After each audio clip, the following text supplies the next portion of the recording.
Good morning, Ohio. James Ernest with Gruel and Truth, here with author Kevin Gallagher, author of the new book, Baseball, Teach Your Children to Hit So They Don't Quit. Parents, you can teach them. Promise. So tell us, is baseball still America's pastime? It's a great question, James. Well, it's not, right? It's been overtaken by a lot of other sports. And before we get into the book, there's a lot of reasons for that. The game has slowed down considerably, and people just aren't watching it as it used to be. The games are 3 hours and 5 minutes long on average. Some are going 3.5 hours. The game's going into 11 o'clock at night. Kids aren't watching it. It's an interesting statistic, but 34% of all at-bats today involve only the pitcher, the catcher, and the hitter. It's either a strikeout, a walk, or a home run, which means that over a third of the game is between two defensive players and 7 people are standing around. The reason I bring it up is that the fan base is dwindling. Youth participation is dwindling. The time between balls put in play, James, in baseball is 3 minutes and 40 seconds. You can make a bologna sandwich, take the dog for a walk, come back in, and the same guy's at bat. Now, I don't mind that. Maybe you don't. I like the chess moves and nuances of the game. But the youth of our game, the youth of America, they're not going to put up with that. There's video games, there's football, there's more action. So the casual viewers not watching, and attendance is lowest it's been in 16 years. And Pete Rose says, and I have it in my book, he says that home runs are up, strikeouts are up, but attendance is down. And he said, I didn't go to Harvard, but that's not a good thing. So, yeah, it's not America's pastime anymore. If they want to make it America's pastime, I think some changes need to be made to speed this game up. I agree with you 100%. It needs to have more action and more just involvement. Like you said, I mean, very little action going on between the at-bats, it seems. Yeah, there's the National Sporting Goods Association has a study out that says that youth participation in baseball over the last 10 years is down between the ages of 7 and 11, down 31%. And between the ages of 12 and 17, it's down 35.9%. Point being is, where's the fan base going to be in 10, 15 years? MLB needs to pay attention to this. 30% of all players in the major leagues, James, are foreign-born. Wonderful people, great athletes, but they're not our kids, right? 68 out of 882 players are African-American. That's 68 out of 800. That's 7%. That's our youth. My point is, you would drive by the schoolyards, drive by the sandlots, they're not out there playing ball. They're not. So it all comes down to the game has slowed down. And I attribute a lot of that to the launch angle, and we can talk about that a little bit more as well. So is hitting a baseball the hardest thing of all sports? People say so. Ball's coming in, depending on what level you're at, you got less than a second to decide where it is, what pitch it is, where to swing, and then you got to hit that round ball or round bat, right? So, yeah, it's a very difficult thing to do. And the reason I wrote the book, which is, teach your kid to hit so they don't quit, 2 reasons. I want ordinary kids to be able to be taught how to hit a baseball so they have fun and stay with the game, okay? And I want to convince parents they're the ones that can do it. See, if a kid is swinging and missing, he's not coming back. It's not fun. He's not going to play, right? So most kids don't know how to hit. And quite frankly, most parents don't have to teach. I wrote this book for the parent. This is a children's book that's written to the parents, like no other out there, to tell them that they're the ones that can teach their kid how to hit. We take them out to throw batting practice. That's what we do. And that's not teaching your child. It's spending time with them and hoping that he hits the ball when you throw it. But when they struggle, what do we say to them? Keep your chin up, keep your elbow up, stand closer, don't swing so hard. They don't know what these little bits of disjointed advice mean. It's not teaching them, right? They're going to get frustrated. Maybe you get frustrated.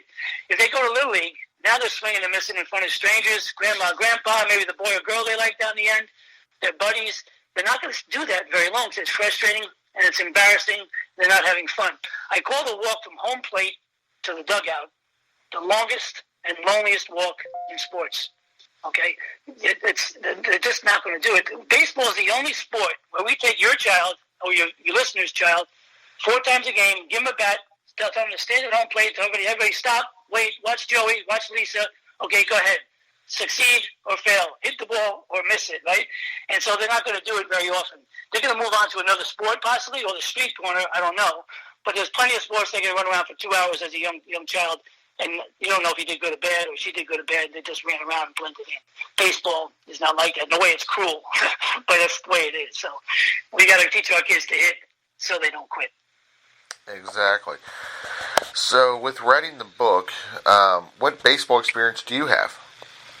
Yeah, I played ball my whole life. I was one of them kids, James, and maybe you were too. I don't know.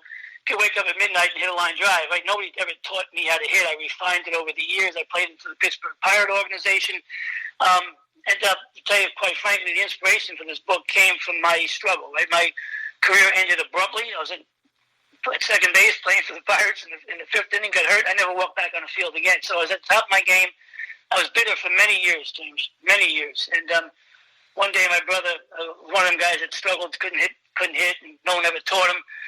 Many years later, he said to me, Kevin, guys like me and guys like me would give anything to be like you for one day. Hit that one home run to win the game, get that one trophy, et cetera, et cetera. But we didn't have any of that. You had all of that, and you're not enjoying it. It stopped me in my tracks. I realized, wow, I am not enjoying everything I had. Right? I was looking at what I didn't have. But these kids, like my brother and everybody else, that want to play this game, and no one's teaching them. Why? Because they don't know how. They don't know how to teach. They know how to make a lineup out, and they steal second base, hit and run, but they don't know how to teach. So it's funny because when I wrote this book, I got a lot of responses, James. The first one that came in was like so many others later, but the first one was 7 words, and it really, really summed up why I'm writing this book. It was from a guy who was 64 years old. His name was Dave, and he said to me, "Thank you, Kevin. I am that kid." He didn't say he was that kid. He said, "I am that kid." He's 64, and he remembers vividly the shame, the frustration, the embarrassment of not knowing how to play the game. He wanted to play the game, and no one knew how to teach him. It wound up, affecting his self-esteem. It affected the friends he hung out with, the girls he dated, the parties he went to.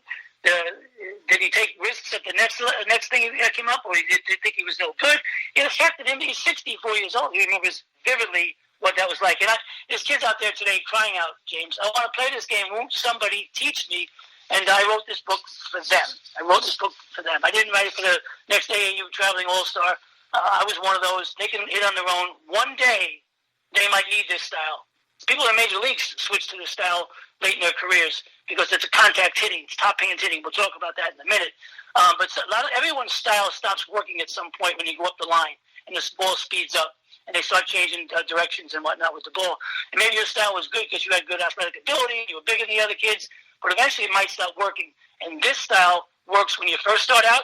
It can work into high school, going from high school to varsity, high school to college, or even in the forward of my book, Rick Wolf, who's a WFAN radio host of the longest parenting sports show in the country. Rick Wolf wrote that he changed his style in the junior in college when he was told by a scout that when you get up to the pros and the ball is driving at 92, 95, that long swing ain't going to do it. You got to go to this top-hand hitting. So it's a style that creates contact, and we can talk about exactly what that is in a minute. But, that's why I wrote the book. Excellent. Yeah, because I was going to say, you have me intrigued. What is top-hand hitting? Yeah, so top-hand hitting, I compare it a lot to the launch angle, only because that's what's being used today, in the big leagues, and it's a lot of home runs. Let me tell you what the launch angle is first. Okay, if the kid is taught the wrong way or no way at all, they're on their own. And a kid can create a launch angle swing simply by picking up a heavy bat and then has to drop it down to swing, right? And come back up. So basically it's an uppercut swing. But the launch angle swing is a style of hitting that's designed to hit the ball in the air, okay, to revolutionize the game, right?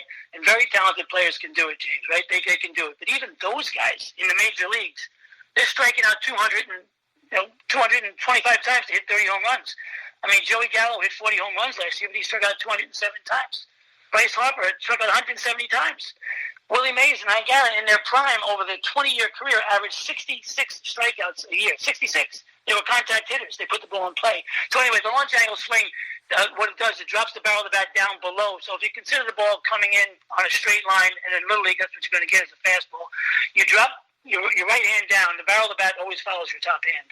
It goes down under the ball. Now it's got to come back up and meet that ball. Now, if you took geometry in high school, you'll know that if something's traveling on one line and you're coming up on another line, there's only one intersection point. So you have one spot to hit that ball.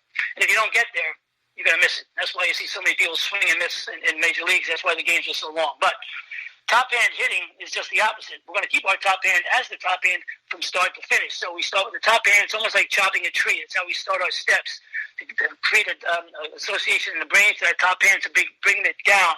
After a while, through the steps, it becomes level. But what it is, the purpose of that is very, very simple. It's to get the barrel of the bat on the same plan the ball is traveling on as quickly as we can for as long as we can to create multiple points of contact along the way. So you can hit the ball late, hit it down to first base or foul. You can hit up the middle, you can hit it down to third base, you can hit foul on the left-hand side. But you're creating opportunities for the child or any batter to make more contact with the ball. So that's what top hand hitting is about. And Rico Petrocelli wrote an endorsement for the book. He used it his whole career. He said, I don't know if you remember back, but Bobby Doerr was their hitting coach in Boston. He had Carl Yastrzemski and Hawk Harrelson, and they used that top hand hitting back then. And they all hit between 35 and 45 home runs, as well as not striking out nearly like they're striking out today. So top hand hitting is contact hitting, and it's getting that barrel of the bat on the same plane of the ball to create multiple points of contact. Wow, I mean, yeah, exactly. It sounds like that'll create interest and have more people, more youth wanting to play the game of baseball. Hey, James, you know what the kid wants? It might be different than what the father wants. The father and mother, they want the kid to hit home run with the game. A lot of times in the beginning, you want them to come back. We got to create a baseball fan here. If they're not watching the games are too long, if there's 3 minutes and 40 seconds, then they're bored with the game. They're not going to the ballpark with mom and dad. It's too expensive. So they're not invested in the game. They go to the ballpark, swing and miss, then they're going to quit. What a kid wants, especially starting out, he wants to hit the ball.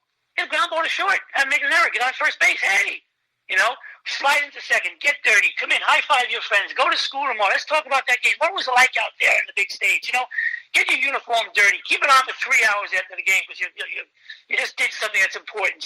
But if they're swinging and missing, walking back that lonely walk to the dugout, and embarrassing themselves, they're going to quit. We have to have them make contact, give them a chance. Some of the best soccer players out there, some of the best lacrosse players out there were kids that quit baseball because they couldn't hit, went on to become great athletes in other sports. They could have been great baseball players, but they didn't stick around because they got embarrassed and it was frustrating. So we got to, here's what I always say, everything I write about in the book, and I write about the disappearance of declining popularity of youth in America, right? The disappearance of baseball as our pastime. But everything comes back to the one fact, the inevitable fact that if you want your child to continue to play baseball, he has to make contact. And if he doesn't, he's moving on to something else. So that's what this is about. And I want the parents to know they're the ones that can teach them. You don't have to push them out to a Little League coach or a Babe Ruth coach or a high school coach because they don't know how to teach it. They're just somebody else's parent. I'm going to give them a process, 8-step process at the end of the book. After I've laid out what the problem is, given a solution, then we tell them what to do. So at the end, they'll have an 8-step process that's not only going to tell them what to do, what to tell the child, okay? At the end, they're going to know exactly what to do. It's going to be instructions. It's going to be an illustration of what we're doing, and then I have a 2-minute video for each step. So when the parent is done with that, he's going to understand it. He's going to believe in it. He's going to own it. He's going to put it in his back pocket, and he's going to go out there and stop encouraging his kid or even coaching his kid. And he's going to start teaching his kid. And then he's going to be able to teach other kids. It's going to change his life because he's going to become somebody that's knowledgeable about what he's talking about. This process simply works. And there's no other book out there that's talking to the ordinary kid. They're all got these torque angles and they got rubber bands around their wrist. That's all wonderful. I want the kid that wants to play ball and no one knows how to teach. So it sounds like, it's going to not just get them to play baseball, but it's going to increase their self-esteem of the kids and the parents. You are very adept, James. Yes, that's what there's various themes in the book, right? What we're talking about here is the kid quits baseball. He's the last kid in the bench. He's the last guy in the game. That doesn't, I was a good player, right? I never considered those kids at the end of the bench. I hope I wasn't mean to them. I don't think I was, but I never thought about, geez, they got feelings too, And so, yeah, it affects their self-esteem. The way coaches do it in Little League and other or low levels, they get everywhere in the field. They say, line up, okay, let's have batting practice, and they watch who can hit. They say, oh, there's my number 1 hitter, there's my number 4 hitter, and they make a lineup out, and they don't teach the other kids who might know how to hit. Eventually, if you taught them how, they're kind of pushed to the side. They get classified. It affects their self-esteem. And like I said, this guy Dave and many others wrote to me and remember what it did to them early on. It shaped their social life. It shaped their own self-esteem and confidence, and they carry that forward into their adult life. I want the kids today not have memories 50 years from now that are negative like that. So we're trying to teach those kids to have fun and create a fan base. Major League Baseball needs to pay attention to some of the statistics I just told you about. Their fan base is dwindling, and they're not paying attention.